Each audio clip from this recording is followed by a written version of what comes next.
राहुल ने उद्धव ठाकरे से मिलने भेजा अपना दूत। राहुल और उद्धव ठाकरे की भी मुलाकात होगी जल्द। सावरकर विवाद से बनी दूरियां अब खत्म हो गई। 4 दिन पहले दिल्ली में शरद पवार राहुल गांधी और कांग्रेस अध्यक्ष मल्लिकार्जुन खड़गे से मिले थे। मुलाकात के दौरान विपक्षी मोर्चे को लेकर चर्चा हुई।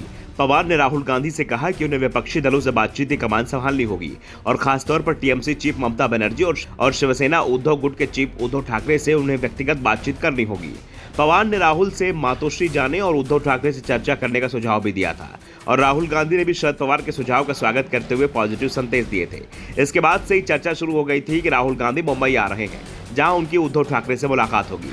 राहुल गांधी तो नहीं आए, लेकिन अब उनके दूत बनकर कांग्रेस संगठन महासचिव केसी वेणुगोपाल जरूर मातोश्री पहुंच गए। विनायक दामोदर सावरकर को लेकर कांग्रेस और शिवसेना यूटीपी के बीच उपजे विवाद के बाद खड़गे की टीम के किसी नेता की उद्धव से यह पहली मुलाकात है। वेणुगोपाल ने राहुल और उद्धव के बीच संभावित मुलाकात को लेकर चर्चा की। मुलाकात के बाद वेणुगोपाल ने पत्रकारों से कहा कि हमारा एक ही मुद्दा है, तानाशाही वाली मोदी सरकार से लड़ना है। इस दौरान उद्धव ठाकरे ने कहा कि हम जब दोस्ती निभाते हैं तो वो दोस्ती नहीं, रिश्ता होता है। हमने 25 से 30 साल बीजेपी के साथ भी रिश्ता निभाया, लेकिन उन्हें समझ नहीं आया कि मित्र कौन है और विरोधी कौन। देश में प्रजातंत्र की लड़ाई हम मिलकर लड़ेंगे। केसी वेणुगोपाल ने कहा कि हमारा एक ही मुद्दा है, तानाशाही वाली मोदी सरकार के खिलाफ लड़ना। शिवसेना, कांग्रेस व अन्य पार्टियों को अपनी अपनी विचारधारा है, लेकिन देश इस समय बहुत संकट में है। देश ने पहले ऐसी स्थिति नहीं देखी। इस पर सभी विपक्षी दल एक साथ हैं। हमने इस पर बात की और हम सब मिलकर लड़ेंगे।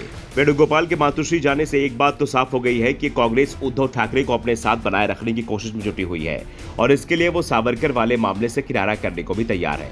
दरअसल सूरत कोर्ट ने जब राहुल गांधी को मोदी सरनेम विवाद में 2 साल की सजा सुनाई तो राहुल गांधी ने पत्रकार वार्ता में एक सवाल के जवाब में कहा था कि वो सावरकर नहीं गांधी हैं और गांधी माफी नहीं मांगते।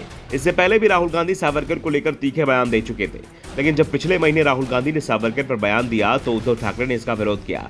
उद्धव ठाकरे ने साफ कर दिया कि सावरकर उनके भगवान हैं और अगर कांग्रेस उनके भगवान का अपमान करेगी तो उन्हें एमवे से बाहर निकलना होगा। इसके बाद भी शरद पवार ने मीडिएटर का काम किया और उन्होंने सिर्फ राहुल गांधी को ही नहीं बल्कि विपक्षी एकता की कोशिश में जुटे सभी दलों से कहा कि हमें अगर एकजुट रहना है तो अपने सहयोगी का भी सम्मान करना होगा। अगर सावरकर उद्धव ठाकरे की कमजोर कड़ी है तो हमें भी सावरकर पर बयान सवाल कर देना होगा।